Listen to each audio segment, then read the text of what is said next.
Welcome back, players.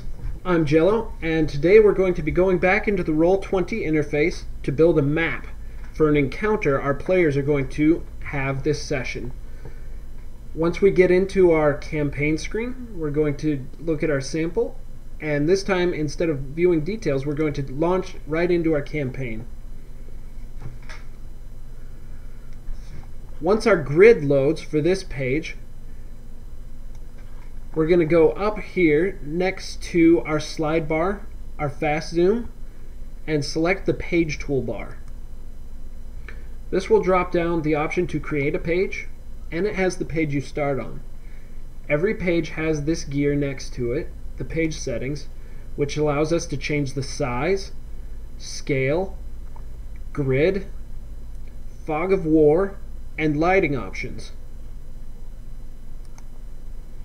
We also have the opportunity to rename that page just by clicking here. Let's first create a new page. This will be our forest. Our forest, we're going to be wanting to use our Pathfinder or 3.5 edition compatible diagonals for movement, and we want our grid enabled. We don't necessarily want it so big though, so we'll change that, leave fog of war off. Note that the ribbon has stayed on the start page. Even though this might be our forest page, the players will only see what the ribbon is on. So until you drag the ribbon to the forest tab, they won't have any idea what's coming for them. Alright, so for our forest, we want to find some woodland terrain. To do that, we're going to use our most useful tool as a DM. It's here, the second tab in our top right toolbar, called the Art Library.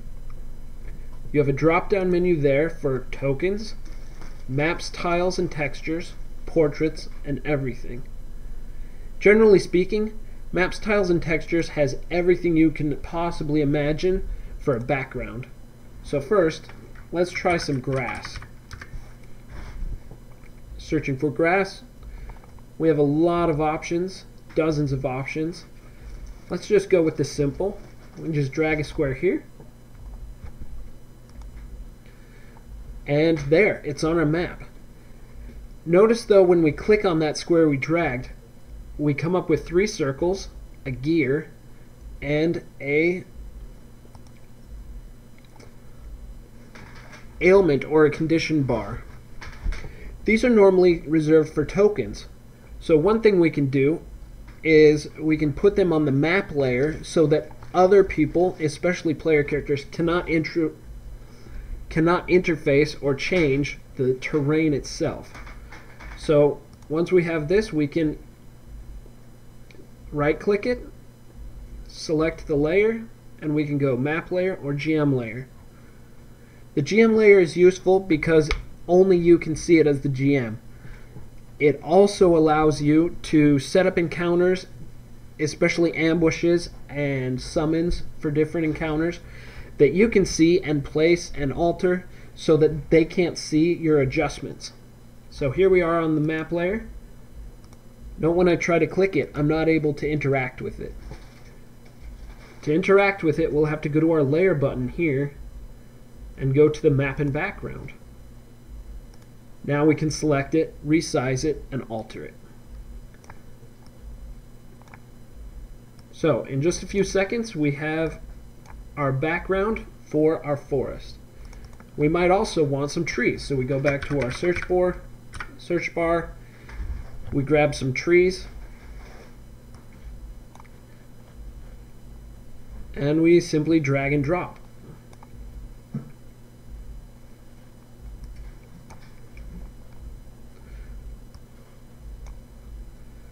Any of these trees that we find and place on the map, we can rotate, enlarge,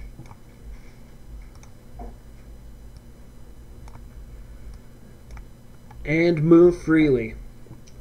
If something's in the way, you can right click it, delete it if you don't want it, copy it if you need a lot of them, and paste it also, or you can send it to the front or the back.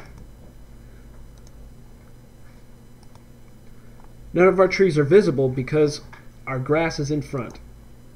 If we send it to the back, everything behind that on the map layer will suddenly come to the front.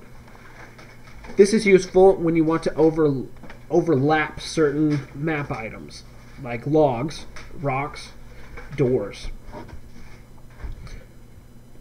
Now that we have a simple forest, let's add some creatures.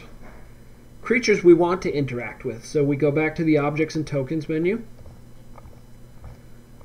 back to our search bar on the Art Library, switch it to Tokens. And let's say we want some goblins.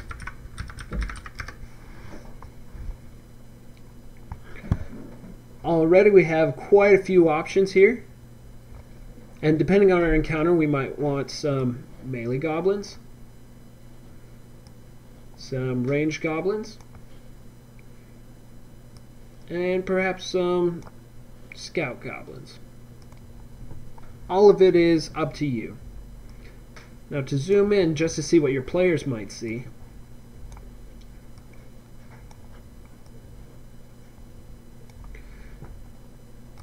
they're beset upon by some goblins. However, it's not quite clear. By selecting any of our tokens, we can edit the properties and characteristics of it. Right now it's just a generic token, but we can name it.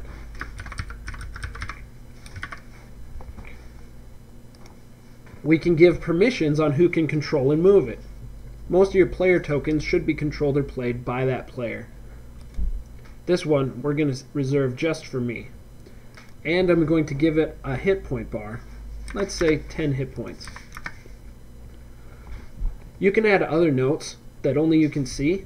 You can also add auras in case it has those. And on the advanced square, you can edit and dictate who sees what. The name, the bar, so they might see the bar. These are things the player sees. And they might see bar number 1. I don't, however, want them to be able to edit it, so I will deselect those. For creatures with dark vision and others, you do also have a light and torches option there.